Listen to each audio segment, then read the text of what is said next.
Well, thanks for being here. It's another year for Colorado basketball. We're extremely excited, anxious for the season to start. We're 18 practices in, and I think those of you who followed this team and this program know we have some pretty talented guys in uniform this year.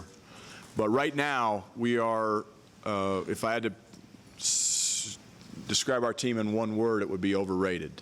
We're not consistent enough to be considered a upper tier Pac-12 team right now. That's today, October whatever, 27th. I don't even know what the date is. But we're a work in progress. We're getting better. Thank God the season does not start right now. We still have some time to get better. We've got a couple scrimmages coming up that we'll find out where we're at. But I think right now, I think our players might think we're a little bit better than we actually are, and that's the reality. So we've got a lot of room for improvement. We got to get there in a short time to make it happen. So with that, I'll certainly answer any questions that are on your mind. Is that common at this time of year, players thinking they're better than they actually are? I think with experienced teams and with teams that maybe again, in today's world of social media and information and how it travels, and I think it's probably a little bit more that way today maybe than it was 15 or 20 years ago, before the onslaught of all the ways that kids communicate and get information, like they do today. And so, yeah, I think it's pretty common. I think you talk to a lot of coaches that have teams that have external expectations on them. Yeah, they probably feel the same way. Coach, what are some of those? To coach kids that tell them they have a chip on their shoulder because people don't believe in them. Yeah. How do you switch that and coach kids who everybody thinks they're going to be good? Well, I think you got to be harder on them, and you have to be more demanding, and you have to be truthful. And that's why, again, we film every practice that we didn't have a great practice today. And again, this is a time of year, too, as a coach, I've got to step back and really analyze things, because I'm usually in a bad mood after practice, because we got a gold team and a black team that are playing against each other, and the nature of coaching is, the gold team wins, I'm mad at the black team, and vice versa. So, but what I'm looking for is guys to separate themselves with a consistency factor that I haven't seen yet. Maybe one or two guys, maybe, but those one or two guys that I think are separating themselves might come back and have a bad practice, or do some boneheaded things the next day, and I'm questioning that. So looking for separation, and right now haven't quite seen it. Consistency is where we need our work, because we've got some talented guys. We've got some guys that understand what needs to be done. They just don't do it consistently. What areas on the court do those inconsistencies fall into? Defense, showing on ball screens, switching on ball screens, guarding the ball. I might guard the ball really well this possession, and next time I get blown by. Rebounding. We're charting every offensive rebound. Am I going? Am I pursuing the ball the way I'm supposed to be pursuing the ball? We want to be doing that at a 90% clip. We're not even close to that. We're like at a 40 to 50% clip as a team. So, again, the reality factor is we're not getting it done, and that reality is going to become painful if we don't figure it out between now and the time we start playing games. So rebounding, defense, taking care of the ball. We had 4 or 5 turnovers today, feeding the post. Got to get better at that. It's just little things, passing and catching the ball cleanly. I could go down the whole list of things, areas where we have to get better. Are you scrimmaging against teams that you think can expose some of those weaknesses? Absolutely, yeah. And that's why these closed scrimmages, again, I can't talk about them per se, but, you do get a closed scrimmage or an exhibition game. The closed scrimmages against quality opponents expose your weaknesses, show your warts, and we'll find out a lot more over the next 2 weeks. But now, then we got a week to figure it out after that last one before we start tipping it up, and that's why I'm not waiting until those scrimmages. I'm trying to analyze our team on a day-to-day basis, and I got to be the bad guy right now. But You saw last year, you said the leadership was really good coming off a rare down season for you Yep. guys, and obviously having a guy like Josh Scott is going to be a big part of that. How do you see that kind of molding this season, and who are some of those guys that you're going to really expect to have that part of the process? Well, we have 4 fifth-year seniors: Xavier Johnson, Wesley Gordon, Derek White, and Josh Fortune. So I expect those guys, being their 5th year in college, 5th year of college basketball, to understand what leadership looks like, what needs to be done. George King is a 4th-year junior. You know, he's in his 4th year. I expect it to come from him as well. So I would say those 5 guys, Dominic Collier, Thomas Akiazili, 2 point guards, need to have leadership qualities. And I always said it, you know, when Josh left, Josh Scott, is that we can replace his production, his points and his rebound. What the question mark is, can we replace his leadership? And I'm not sure of that right now. That's a big question mark with this team. The only way we're going to find out is when adversity hits. And that's the only way you find out what kind of leadership you have, is when that happens. And I don't know when that's going to happen. It could be November the 11th against Sacramento State. Could be in the next 2 weeks, one of these scrimmages. But adversity is going to hit us. Then I'll be able to answer that question. But right now, it's an unknown. You were just in San Francisco for Pac-12 Media Day, seeing all the coaches, some of the players. Can you evaluate what you think this league looks like this year? League is very, very good, very talented. You know there's very good coaches, and the coaches that don't win move on. But you look at the players coming in to the league, you know, Lonzo Ball at UCLA, Markelle Fultz, and Arizona always recruits well. Oregon got one of the best JUCO big guys in the country. I mean, people have reloaded their cupboards and added to their arsenals, and, you know, I think we've recruited well too. But we've got a team that's got a lot of pieces coming back in that are capable. But our players, you know, maybe they think they know, but, you know, this league is no joke, and the margin for error is very thin, and little things make a difference. And right now we've got a lot of little things that aren't being taken care of that we have to get better at. So, but the league is terrific. You have quite a few talented freshmen. What's your plan with the freshmen? I mean, how do you gauge that? Yeah, you know, I like freshmen, and every year is different. You know, but again, we got a team that's got a lot of pieces coming back. You know, Xavier Johnson coming off his Achilles, Derek White sitting out last year, who's, again, both 5th-year seniors, to go along with Wesley Gordon and Josh Fortune. You know, we got 8 guys returning, so those freshmen are certainly going to help us and infuse some energy and some talent. They have, but how much are they going to contribute? How many minutes are they going to get? You know, we're kind of in a nice position where we don't have to count on them, but whatever they give us is like it's almost like a B12 shot. It's that shot in the arm that make us that much better. We'll see how that plays out.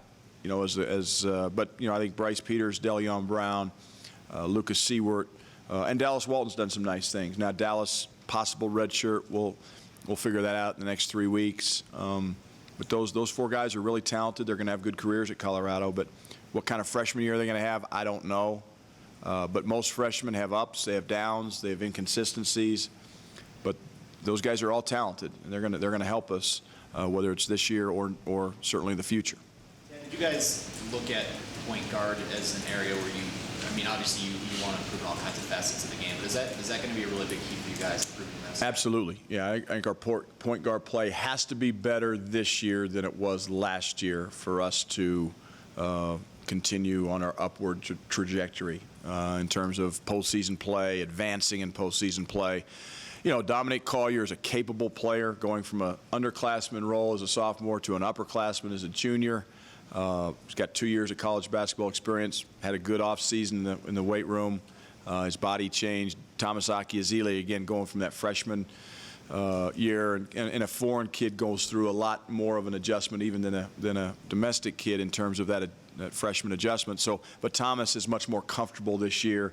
We've added Bryce Peters and Deleon Brown some depth, you know, that can help us. Derek White is a guy we can throw him at the point if we need to. So got a lot of depth there, a lot of choices, a lot of options, but whoever emerges, or the one or two guys that do emerge, you know, I said this, you know, in San Francisco, that position is very well manned. Now it has to be very well played, and that's the step. That's the step we got to make. Coach, with your non-conference schedule, it looks very comparable to last year, with maybe the one exception being getting a team like Xavier coming here. You know, how do you feel about the schedule? What's it mean to get, you know, a big-time program like that at your home court? Yeah, I mean, I promise, our players have no idea how good Xavier is right now. They have zero, like Xavier right now would beat us by 20. It wouldn't even be close. Our guys don't understand that. They're going to find out, and we got some time hopefully to figure that out. But they're terrific. Notre Dame in Brooklyn on the 21st of November. You know, pretty good program, pretty good coach. I mean, we got to have it strapped on. Sacramento State, I'm nervous about that one on November the 11th. I mean, that's how I feel right now as a coach. And I know that's coach speak, and you guys probably chuckle, but that's the reality of where I'm at. And again, we've got talent. We've got these quote-unquote expectations, but I think they're a little out of whack right now. Ted, with all due respect to the history of the program, you came into one where there were maybe light expectations, and you've changed the dynamic considerably now. Does that act as an inspiration for something or other that every year you have to raise the bar in a program? Can you just give me a sense for how expectations have changed your mindset and that of the program? Yeah, I mean, I think if you talk, Bruce, to people that have been around here before, like, you know, for us, like, we've had that chip on our shoulder. We've been the underdog. We've been that team that everybody's counting out. And you can really inspire a group of guys a little easier that way. But now with those expectations grown, and now people do expect us to go to postseason play. They do expect us to go to the NCAA tournament. They do expect us to now advance. You know, your program's either getting better or it's getting worse. It's not staying the same. And we all want to get better. And for us to get better, to make that next step, it's not easy. And it's not going to be given to us. It's not going to be handed to us. And it's not going to be tweeted to us. You know, we're going to have to go out and earn that. And we're going to have to beat people to make that happen. And we're going to have to do it on a consistent basis. And that's where we're not where we are right now. We're not consistent enough to say, okay, people need to come hunt us. We still need to be the hunter, in my experience. And they picked us 5th. So, but the expectations have certainly grown. They've grown internally with coaches and players. They've grown certainly externally with media and fans. And I think they've grown with recruits. You know, I think we're going to have a great recruiting haul in November, and that's as a result of the expectations of this program getting bigger and better. I'm hearing from you lack of consistency, and that's the bane of any coach and coaching staff, especially when you have experience in the program. Is that the lack of balance that you've got going right now? That's the lack of balance, absolutely. And look, I could be way off base. I could be, and I hope I am. If I am, it's good for everybody. But I just haven't seen the separation in practice. And again, I think some of our guys have the idea. You got the Allen Iverson approach to practice right now, you know. And with all due respect to Allen Iverson, who was a hell of a player. But the fact is, we've got to bring it every day. And every, you know, whether it's Sacramento State on November the 11th or Xavier on December, whatever. You know, it's and then once we get into Pac-12 play, you know, it's on. And but we can't wait till then. And that's the one thing about, I think, our league. You know, you mentioned the league, is it's November and December are so important for a basketball program and a set of programs in a league like the Pac-12. One of the reasons we got 7 teams in the NCAA tournament last year is every team in the Pac-12 had a great non-conference showing in their schedule, and it's important that we do that. It's important for ourselves, because those of you who were around 6 years ago when we didn't get in and we were the #1 seed in NIT, That's not a good feeling. And so we've got to make sure we have a good non-conference for ourselves and also for the league. Derek White's been practicing now for a long time with you guys. What are your expectations when November 11th hits from Derek White? I know a lot of fans are. Yeah, and again, I don't like to hype guys up. Derek's a terrific player, and all I can say is he's worth the price of admission. He's a guy that is a coach. When he's got the ball in his hands, he's going to make the right decision 9 out of 10 times. But what makes Derek White such a special player is when he doesn't have the ball in his hands. And the lost art of basketball today is guys moving without the ball and playing without the ball. And that's what Derek White does at a level that's so much higher than the average player. And that's what makes him so dangerous. He's dangerous with the ball, but he's almost as dangerous without the ball, reading screens, making cuts, blocking shots, getting rebounds. He's terrific, and I expect a lot out of him. His teammates have a lot of trust in him. Again, I'm not going to hype him up, but I'm just saying he's very good. Past years, I know 2 years ago, I think you had some detailed talks with George Carl in the offseason about the game of basketball, where this program's going. What was your offseason like this year? Who did you talk to? Did you have any of those, I guess, revealing moments? Right? Yeah, watched a lot of film with our team, and Bill Greer has been a great addition to our staff. Obviously we lost a really good coach in Rodney Billups going to the University of Denver, but Coach Greer has been a great addition. New ideas, new thoughts, new energy. Sometimes change can be good, even when you lose a good coach. But we replaced a good coach with a good coach. So Coach Greer's really helped, I think, myself and our staff with that infusion of ideas and energy. I did go down to a clinic down in Florida this fall and spoke, and then also shared ideas. Coach Carl was there. A lot of other coaches spoke, and more of those one of those sharing type clinics that, again, you get new ideas. And but with this team coming back, you kind of know what you got coming back. Again, we don't know the freshmen, what all roles they're going to have and what they're going to do, but we kind of knew the guys coming back. So figuring out what do we need to do defensively differently this year now that Josh Scott's gone. What do we need to do different offensively, and kind of making those kind of adjustments in the offseason. On that, what have you asked of Wesley and Torrey from an offensive standpoint? Do you need them to do a little bit more? Have you asked them to change their games in any kind of way? Because I think they're special what they do with the energy and the rebounding. Do they have to add anything offensively? Well, we want every player to add to their games in the offseason, whether it's a post player, whether it's a perimeter player. So it's important that both those guys had good off seasons. We want them to be low post presence, have a low post presence offensively. Now, I don't expect either one of them to be Josh Scott, because they're not, but be the best Torrey Miller you can be the best Wesley Gordon you can be, but certainly expand your game. Whether Wesley is a good low post scorer, but he also is a good passer, can step away from the basket. He worked on his jump shot a lot this offseason, so hopefully he can be an inside-out guy. Torrey, same thing, has really worked on his perimeter game. But those are guys we want to get the ball down low to, because we need. But we also have guys like Xavier Johnson, George King, Derek White, Josh Fortune, who are big wings who can post up as well. So that's why we need. I think that what makes this team so exciting to coach and will hopefully be exciting to watch is we've got a lot of balance. We can post up a lot of different guys. Whereas last year we were playing through Josh Scott, whether it was at the post or the elbow or whatever. This year it can be a multitude of guys. And it might be Torrey, might be Wes, might be somebody else. Got time for one more question. You mentioned King, and he obviously had a really strong season last year. Has seemingly that potential to be one of the Pac-12's best players. What did you said everybody improving their game. What did you ask of him? Well, again, George, I always say good players make themselves better. And George, in his redshirt year, made himself better. That's obvious. He's Pac-12 most improved player, breakout season.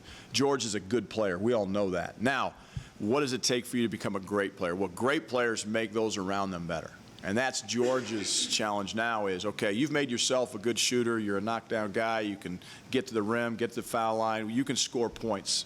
That's great. Now, people can take that away from you. Now can you distribute, make plays for your teammates, be a better screener, be a better offensive rebounder? all the things that don't go into scoring the basketball, you can do those things as well. So becoming a good player to a great player is the hardest jump to make. But he's got to make those around him better. So that was the challenge for George. One more.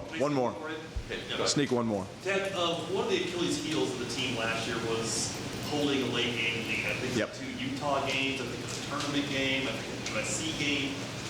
Fixing that, what does that look like in the offseason? Two things. Very good question. It's a pretty simple answer. Number one is taking care of the basketball. The UConn game was lost because we couldn't take care of the basketball. Gets back to guard play. Okay. The second thing is getting stops when you need to get stops. We beat Utah. Now Lorenzo Bono made a hell of a play. I don't think we lost the Utah game. I think Utah beat us. But there are times in the season that we are going to have to get a stop.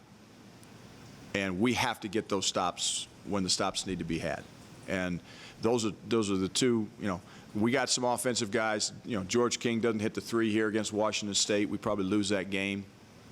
Maybe an NCAA tournament bid is jeopardized. You're going to have to, make some plays there as well, and your players got to make plays. But defense, taking care of the ball, and at critical times. Okay, thanks, Coach. Thank you. Go Buffs.